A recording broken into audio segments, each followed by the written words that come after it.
What's up, everybody? We have Jim here, who's a student of Major League Profits. He's been making some pretty good money, and I'm here to ask him some questions, how he's doing it, what he's doing, all that good stuff. But Jim, you want to give yourself an introduction? Where are you from? Who are you? What's your deepest, Yeah, darkest secret? yeah, absolutely. Thanks for having me. So Jim McDonough, um, from Boston, currently live in Georgia. Been here about a year and a half, just outside of Atlanta.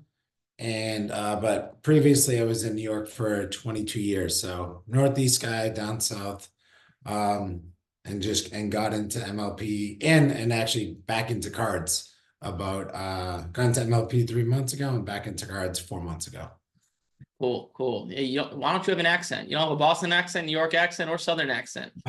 Give me some drinks, Boston accent. Well, that'll come out with some drinks. Okay, It comes out with some drinks.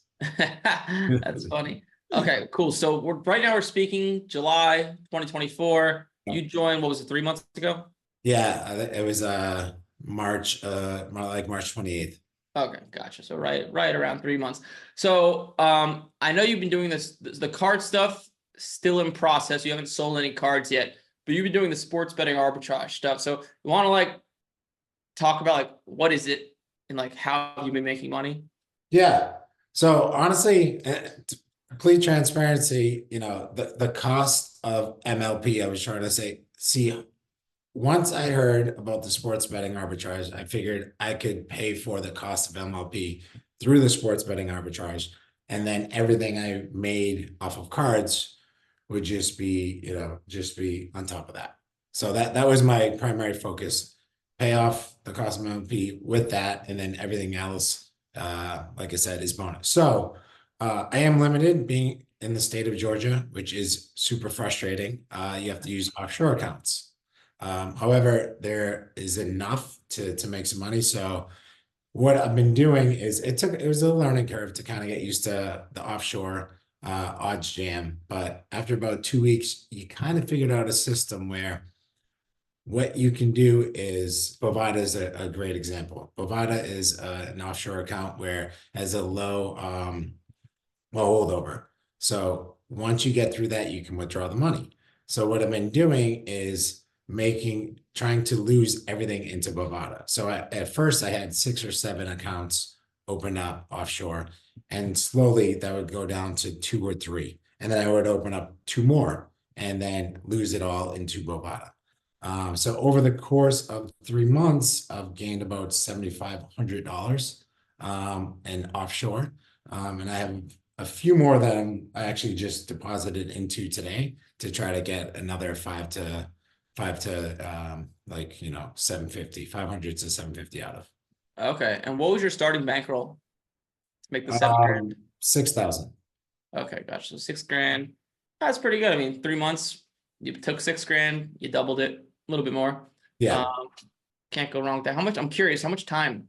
What's the time? Yeah, so honestly, it's not much time because I wake up in the morning, open up OddsJam, wake up in the morning, get the kids up, get them settled, get into my office before I start my normal job.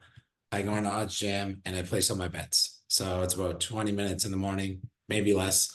What I'm doing is I'm looking for bets that I can lose into Bovada, right? Yeah. It's not just doing the regular ones. That's my process.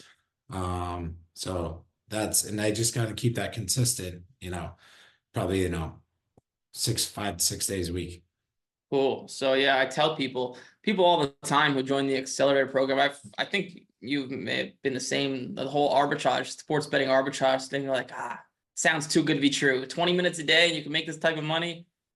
I'm not buying it. But I tell people, just trust me, just try it. Just do it and try it. Especially you're in a bad state, Georgia. Yeah. If you were in I can't arbitrage. It's all hold, right? So how much you think? I'm curious. If you lived in New York still, how much do you think you would have made? It would be as the max you could make. Right? Like it would be. I would take every single bet that there was, no joke, and just max it out. Yeah, it's a great way. Great way to make money. I would start my day every hour and just do that, and then it's great. How much do you think you can make in that hour? Throw everything in, don't think about it again. Wake up the next morning, rinse and repeat. Yep. Yeah. Well. Yeah. If you ever move out of Georgia, well, now you have a reason. Yeah, I know. Honestly, I did go to Philly 2 weeks in a row, and I opened up two sports books there. Made like $700 in the 4 days I was there. Um, I was in New York when sports gambling first opened, so I can't really take advantage of those because I kind of did that for fun on my own. Yeah, Um, so yeah, I just gotta see where else work can take me so I can take advantage of this. cool. Well, that's good. 7.5 grand for 3 months, not bad. And how's the sports car stuff been going? Want to talk to me like what have you been buying? What have you been doing in that regard? Yeah. So right now it's basically loading up on inventory because it's timing, right? Like you guys preach timing. So what I've been since I started, what I got in just about when baseball season was starting. I love basketball, but that was like height of basketball. So I've been buying up a lot of basketball now.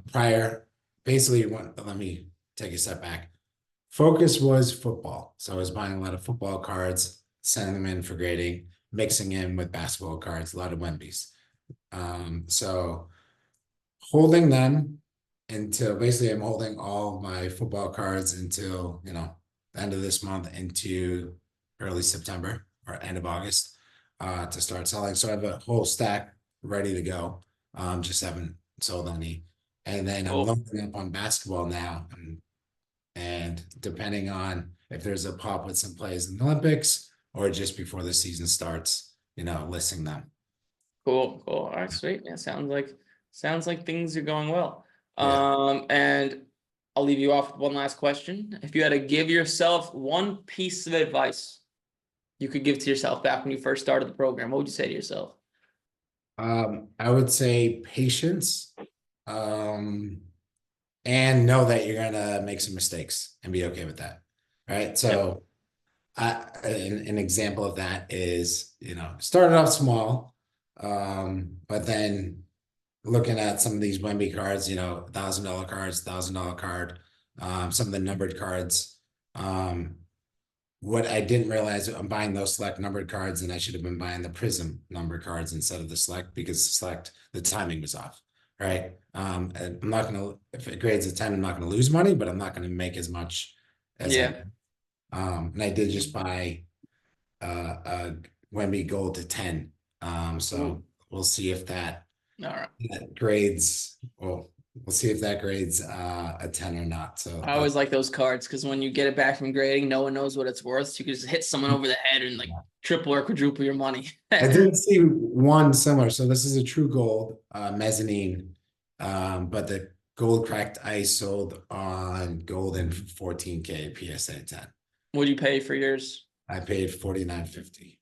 Like Yeah, I think yours, I gotta see the cards, but yours should be worth a little bit more, I would think, yeah. than the gold ice. But cool. Well, Jim, I appreciate you coming on. I'll give this a post, throw it in the Discord, YouTube, and yeah, man, keep crushing. All right. Thanks, man. Appreciate it.